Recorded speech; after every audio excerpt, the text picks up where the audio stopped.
Hello everyone. Today we are going to discuss about the shares of the company or the share capital of the company. And what is mean by shares? Shares म्हणजे काय?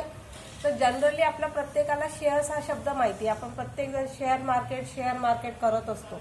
तर shares म्हणजे काय? Share market म्हणजे काय? तर हे shares जे काही आपण परचेस करत असतो मार्केटमध्ये, तर ते शेअर्स म्हणजे काय? तर कंपनीचं एक भाग भांडवल.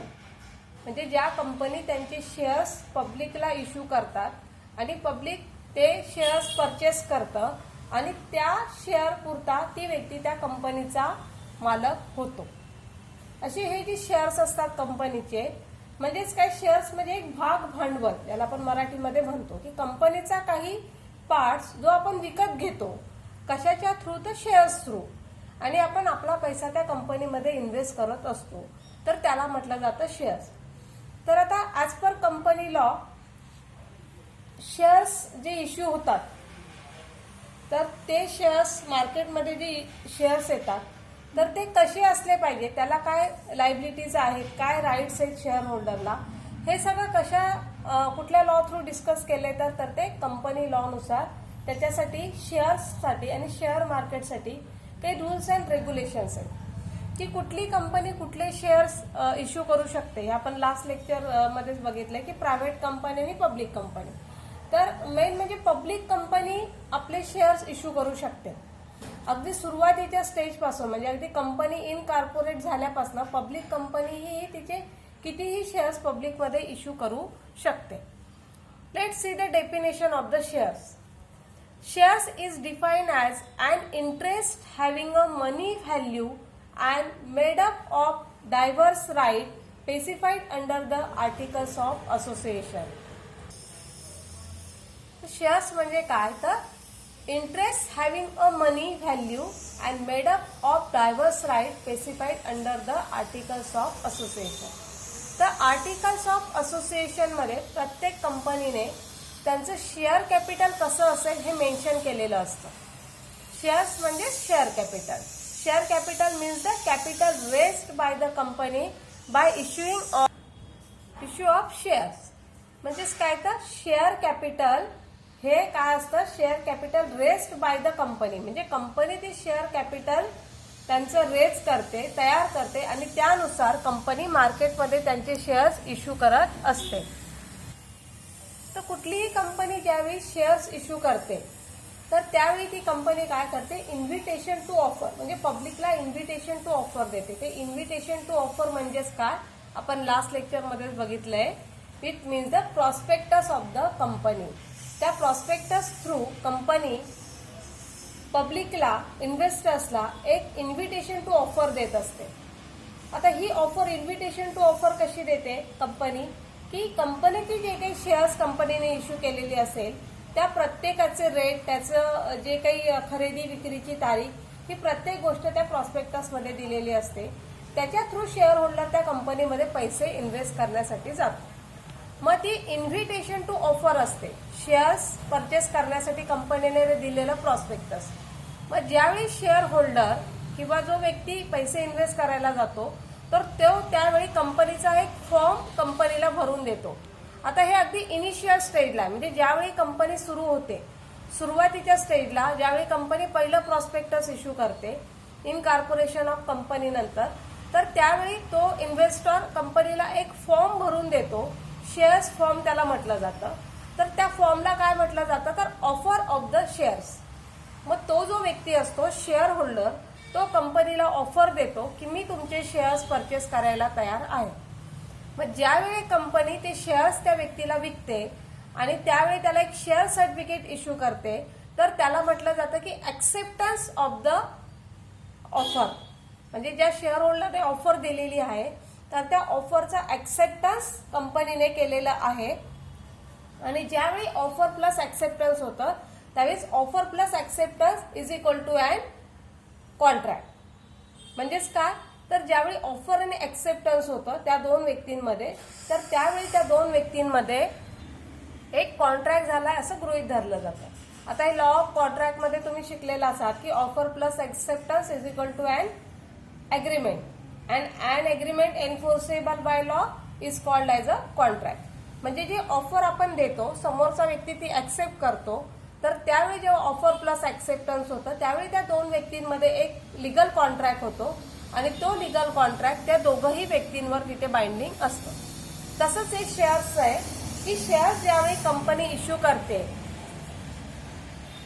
आणि ज्यावेळी पब्लिक ते शेअर परचेस करतं त्यावेळी त्या दोन व्यक्तींमध्ये कंपनी आणि शेअर होल्डरमध्ये एक कॉन्ट्रॅक्ट होतो आणि तो contract share holder plus company दोघांवरही बाइंडिंग असतो. A share is a share in the share capital of the company includes the stock. तर आता शेअर्सलाच त्यांनी स्टॉक म्हटलेलं आहे. तर स्टॉक म्हणजे काय? A share is defined to mean a share in the share capital of a company and it include stock.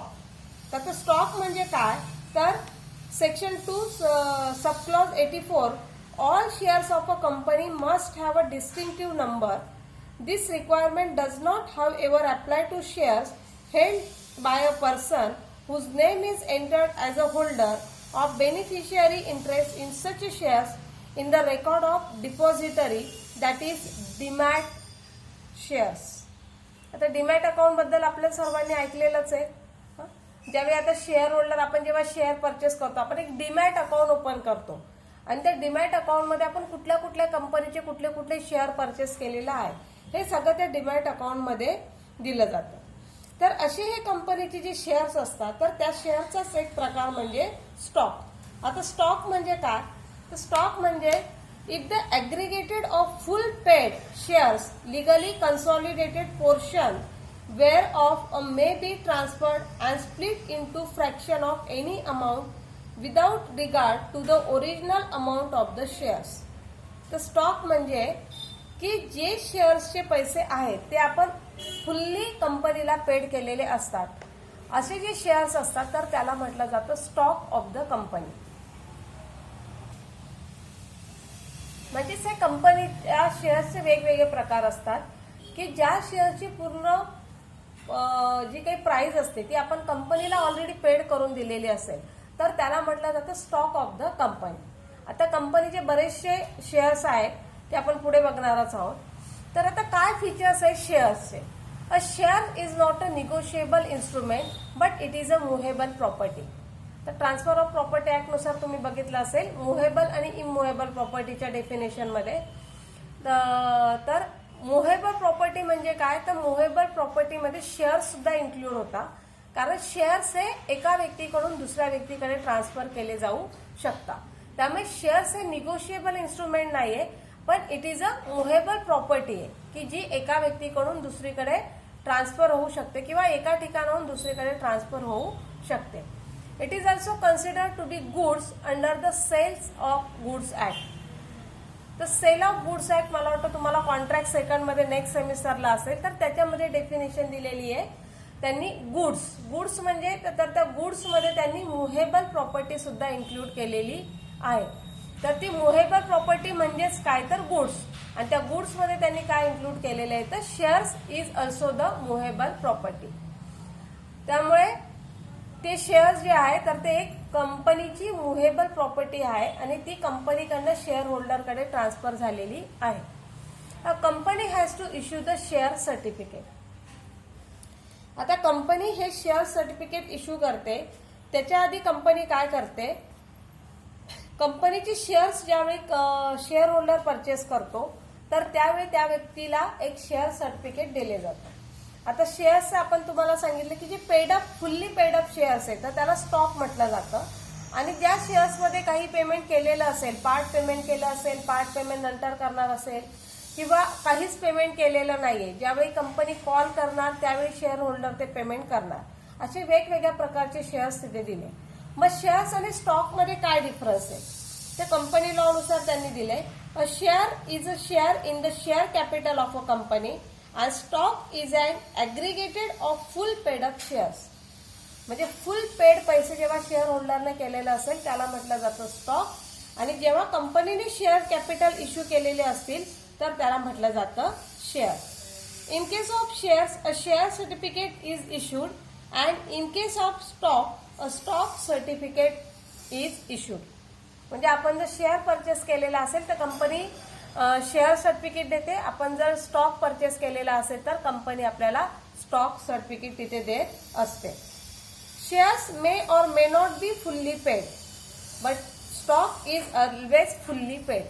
Shares हे प्रत्येक वेळी फुल्ली पेड असतीलच असं नाही, परंतु स्टॉक जे असतात तर ते काय असतात तर ते फुल्ली पेड असतात.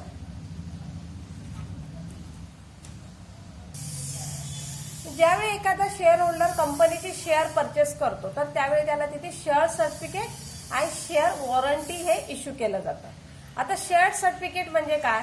अ share certificate is a document issued by a company and is a prima facie evidence to show that the persons named therein is the holder title of the specified number of shares stated therein. तर ते share certificate म्हणजे काय? प्रायमा facie evidence. प्रायमा facie evidence म्हणजे as पर evidence act की अगदी समोर आपण बघितल्याबरोबर आपल्याला तो एक असा पुरावा असतो की ही व्यक्ती आता कंपनीची शेअर होल्डर आहे, त्या व्यक्तीकडे कंपनीचं एक शेअर होल्डरचं टायटल आहे, हे त्या शेअर सर्टिफिकेटवरनं आपल्या लक्षात येत असतं. Share certificate is issued by the company to the share holder allottee of shares. म्हणजे जो शेअर होल्डर असतो त्याला ते शेअर सर्टिफिकेट इश्यू केलं जातं. The company has to issue within 3 months from the date of allotment. In case of default the allottee may approach the central government.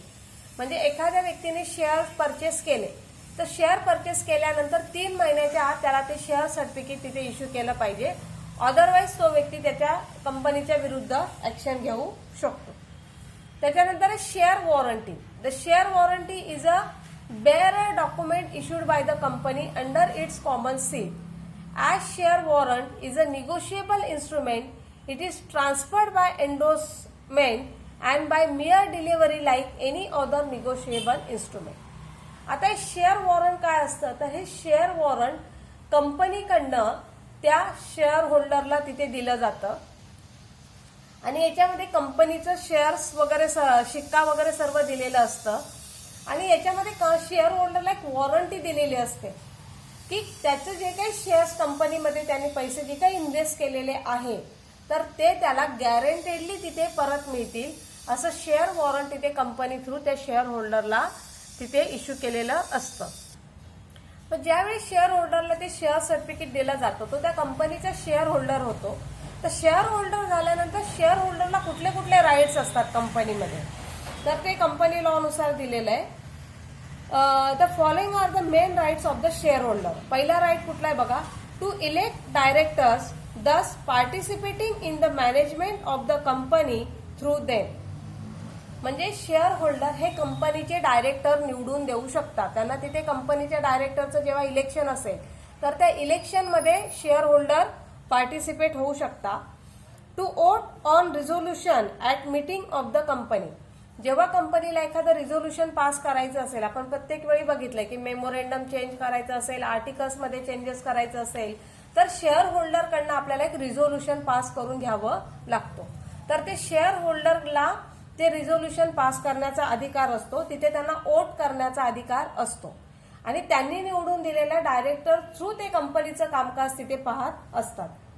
To receive dividend म्हणजे company जे काही dividend असतात, कंपनीला जो काही फायदा होतो तर तो फायदा रिसीव्ह करण्याचा त्यांना अधिकार मिळतो.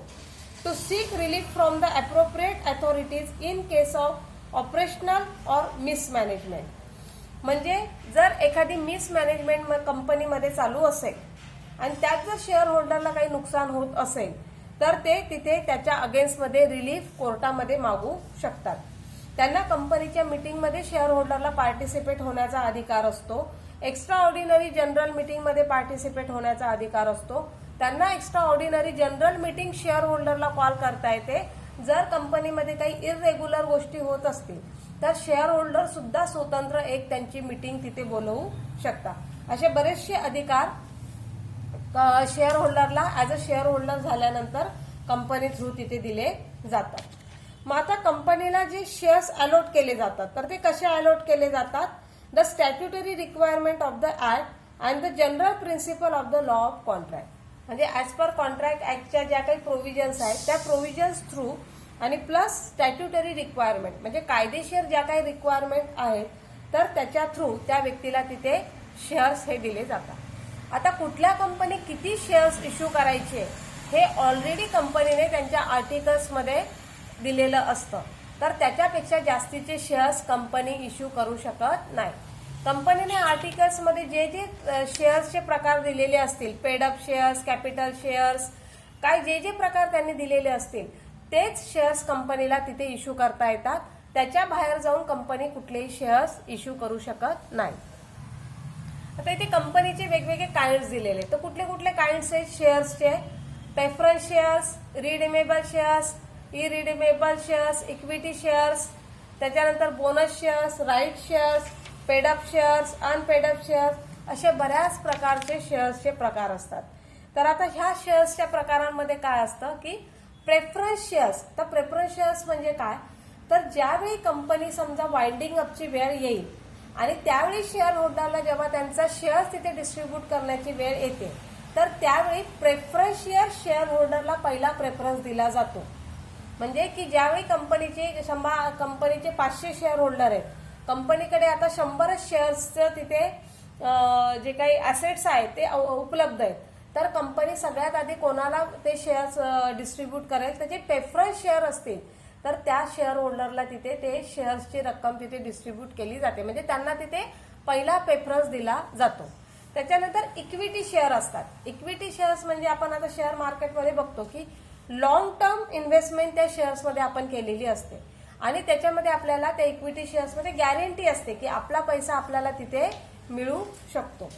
त्याच्यानंतर बोनस शेअर्स, त्याच्यानंतर अनपेड अप शेअर्स, असे बऱ्याच प्रकारचे शेअर्स असतात की अनपेड अप शेअर्स म्हणजे ज्यावेळी आपण शेअर परचेस करतो तेव्हा आपण कुठलीही अमाऊंट कंपनीला देत नाही, पण कंपनीला ज्यावेळी पैशांची गरज असेल त्यावेळी कंपनी त्या शेअर होल्डरला कॉल करते आणि त्यानंतर कंपनी त्या शेअर होल्डरकडनं त्या शेअर्सचे पैसे तिथे जमा करून घेऊ शकते.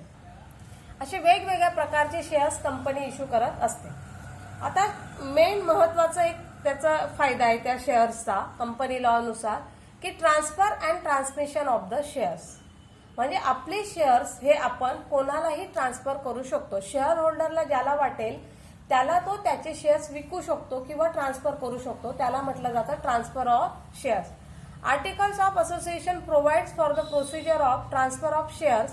It is a voluntary action of the shareholder. Articles of Association मध्ये ही प्रोसिजर मेन्शन केलेली असते आणि त्यानुसार शेअर होल्डर त्याचे शेअर्स हे ट्रान्सफर करू शकतो. तो त्याचा अधिकार असतो की त्याने त्याचे शेअर्स कशा प्रकारे ट्रान्सफर करायचे. मग त्यानंतरचा त्यातला दुसरा पार्ट आहे ट्रान्समिशन ऑफ शेअर्स. आता ट्रान्समिशन ऑफ शेअर्स म्हणजे काय, तर समजा अनफॉर्च्युनेटली एखाद्या शेअर होल्डरची डेथ झाली म्हणजे त्याचा मृत्यू झाला तर त्याचे शेअर्स हे ऑटोमॅटिकली म्हणजे कंपनी थ्रू त्याचा जो कोणी लिगल हेअर असेल, त्याचा जो कोणी नॉमिनी असेल किंवा नॉमिनी जर त्याने दिलेला नसेल तर जे कोणी त्याचे लिगल वारस असतील तर त्यांच्या नावावर ते शेअर्स तिथे ट्रान्सफर होतात आणि त्यांच्या नावावर जेव्हा ते शेअर्स ट्रान्सफर होतात त्यावेळी त्या लिगल हेअरचं नाव त्या शेअर सर्टिफिकेटवर येतं आणि ते लिगल हेअर्स त्या कंपनीचे शेअर होल्डर तिथे होतात. तर ती जी प्रोसेस असते त्याला म्हटलं जातं ट्रान्समिशन ऑफ शेअर्स. असे दोन प्रकारे शेअर्स हे ट्रान्सफर होऊ शकतात, एक ट्रान्सफर ऑफ शेअर्स आणि ट्रान्समिशन ऑफ शेअर्स. तर ह्या दोन प्रकारे कंपनीचे शेअर्स हे ट्रान्सफर होऊ शकतात. आता त्यातलाच एक दुसरा प्रकार की buy back of the securities. तर buy back of the securities म्हणजे काय, सिक्युरिटीज म्हणजे काय, तर कंपनीने लोकांकडनं कलेक्ट केलेले पैसे आणि त्याच्या बदल्यात लोकांना दिलेली सिक्युरिटी. तर ही जी सिक्युरिटी असते तर ती कंपनी बाय बॅक म्हणजे परत घेऊ शकते. शेअर होल्डरला त्यांचं जे काही त्यांचं हे असेल